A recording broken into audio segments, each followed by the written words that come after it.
और अब बात करते हैं उत्तर प्रदेश के जिला पंचायत अध्यक्ष के चुनाव की। कल नामांकन के दिन ही 75 में से 18 सीटों के नतीजे साफ हो गए। इनमें से 17 सीटों पर बीजेपी की जीत तय हो गई है, जबकि एक सीट समाजवादी पार्टी को मिलनी तय है।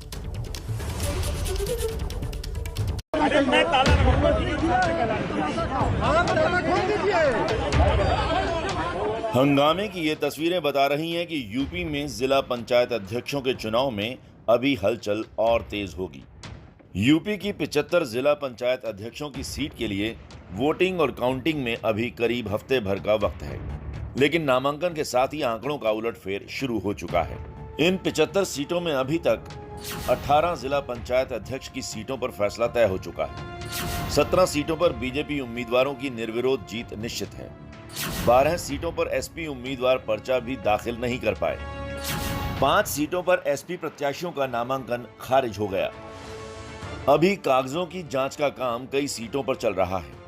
ऐसे में निर्विरोध निर्वाचन वाली सीटों की संख्या बढ़ सकती है।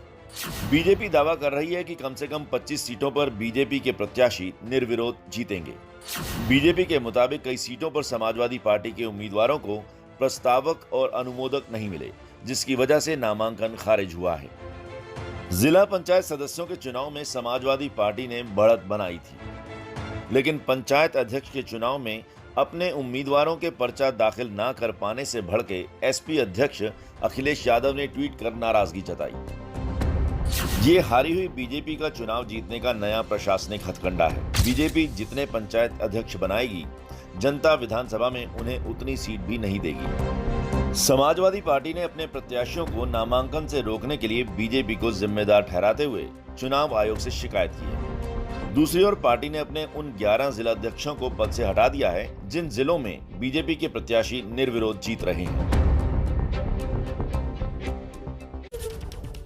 और हमारे सहयोगी संजय त्रिपाठी जुड़ गए हैं पूरी जानकारी के साथ। संजय, जिस तरह से पंचायत चुनाव में अध्यक्ष पद को लेकर अभी स्थिति बनी है, आरोप प्रत्यारोप का सिलसिला एक बार फिर से शुरू हो गया। ताजा अपडेट क्या है अभी?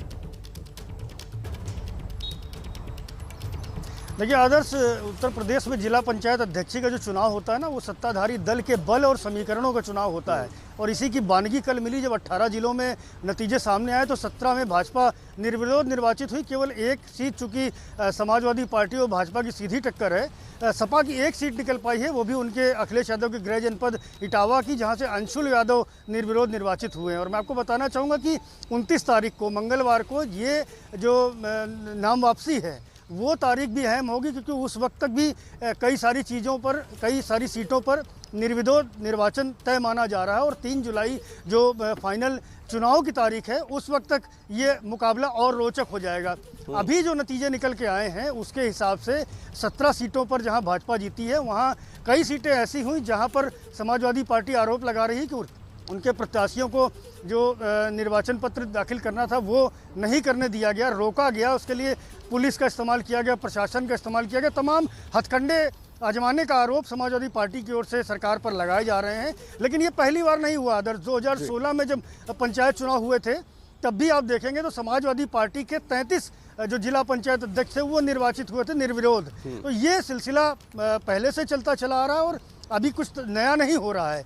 लेकिन आरोप प्रत्यारोप का दौर लगेगा, क्योंकि देखिए ये 2022 के विधानसभा चुनाव के पहले का सेमीफाइनल माना जा रहा था और सबकी प्रतिष्ठा लगी हुई थी। इस लिहाज से ये अहम जीत है। और अभी मान के चलिए जिन 57 सीटों का नतीजे आना बाकी है, जिन पर अभी चुनाव लड़ा जा रहा है, उनमें से 50 सीटें ऐसी होंगी जहां समाजवादी पार्टी और भारतीय जनता पार्टी का सीधा मुकाबला होगा। तो कुल मिलाकर के रूलिंग पार्टी के लिए ये बहुत अहम चुनाव है और उनकी प्रतिष्ठा का चुनाव है। बिल्कुल, और इसीलिए ये लगातार राजनीति और आरोप प्रत्यारोप भी एक दूसरी पार्टियों पर जारी है। अब बहुत धन्यवाद आपका संजय इस पूरी जानकारी के लिए। लगातार अपडेट आपसे आगे भी लेते रहेंगे। संजय त्रिपाठी हमारे सहयोगी पूरी जानकारी दे रहे थे। तो पंचायत चुनाव में अब दोनों ही दल आमने सामने हैं और इससे जुड़ा हर अपडेट आप तक पहुंचाते रहेंगे।